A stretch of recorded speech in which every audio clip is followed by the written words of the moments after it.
Uma das características da língua espanhola, assim como acontece em outras línguas românicas, é o uso do sinal de acentuação chamado til, e outros sinais ortográficos, como o trema e a virgulha sobre o N, com o objetivo de diferenciar a pronúncia das palavras através da escrita e estabelecer regras na ortografia.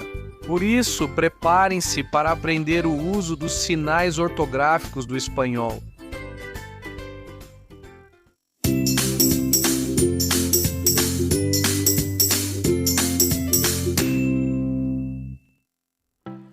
O uso dos sinais ortográficos no espanhol remonta ao século XV, já que eles não existiam no latim, com exceção da diferenciação entre vogais longas e curtas.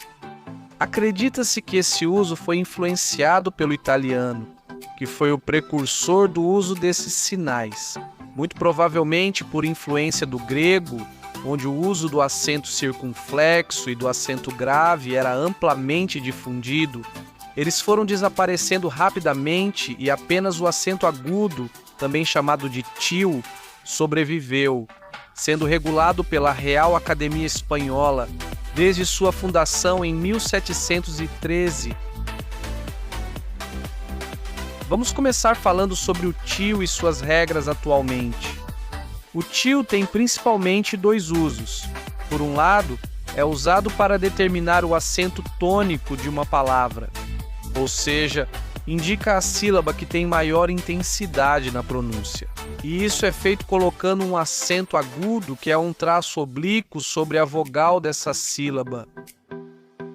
Vamos ver as regras básicas de ortografia para o uso do acento gráfico como acento tônico ortográfico, de acordo com a localização da sílaba tônica. As palavras podem ser divididas em agudas, graves, esdrúxulas e sobreesdrúxulas. Uma palavra aguda é aquela que tem o acento na última sílaba, se a palavra aguda termina em N, S ou vogal. Sempre levará o acento, como no caso de canção, balão, cipreste, além, café, beija-flor, etc. Caso contrário, nunca levará o acento, por exemplo, relógio, saúde, liberdade, réptil, etc. Uma palavra grave ou paroxítona é aquela que tem um acento tônico na penúltima sílaba, e a regra ortográfica é totalmente oposta à das palavras oxítonas, pois não levarão acento as palavras que terminam em N, S ou vogal, como no caso de pólen, cólon, lunes, atlas, ritmo, batalha, etc. Por outro lado, se não terminarem em N, S ou vogal, sempre levarão acento. Por exemplo, cárcere, açúcar, útil, lápis, mártir, etc. Uma palavra esdrúxula é aquela que tem o acento tônico na antepenúltima sílaba. E você deve saber que absolutamente todas as palavras esdrúxulas são escritas com acento, como é o caso da própria palavra esdrúxula. Célebre, regime, didático, acadêmico, cômico, etc. Por fim, uma palavra sobre esdrúxula é aquela que tem o acento tônico na sílaba anterior à antepenúltima.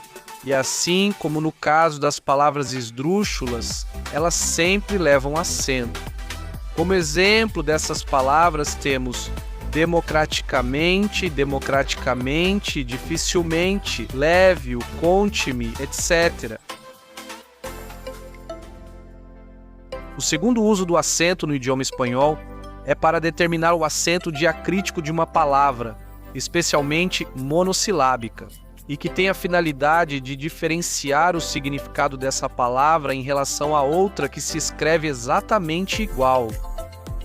Como exemplo do que foi dito, temos mas usado como advérbio comparativo e mas usado como conjunção adversativa, que é sinônimo de porém.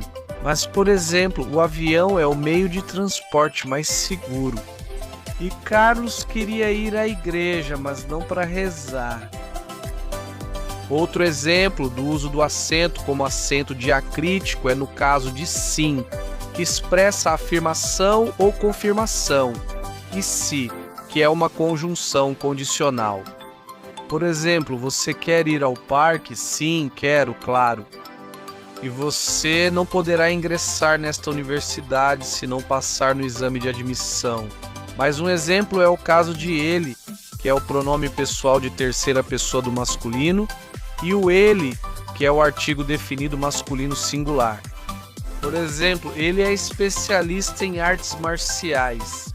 E o novo automóvel de Marcos é espetacular, espetacular.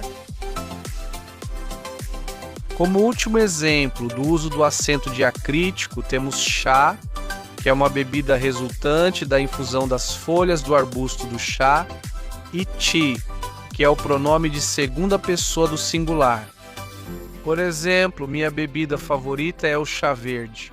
E você deve saber que sempre te digo a verdade.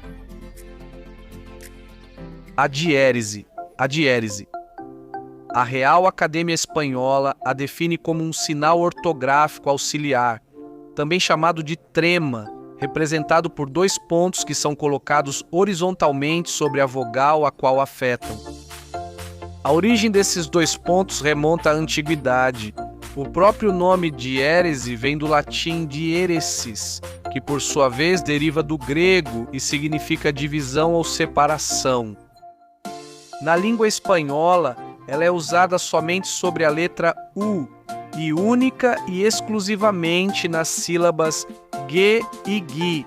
A diérese aparece para indicar que o U deve ser pronunciado, transformando a pronúncia em GUE e GUI.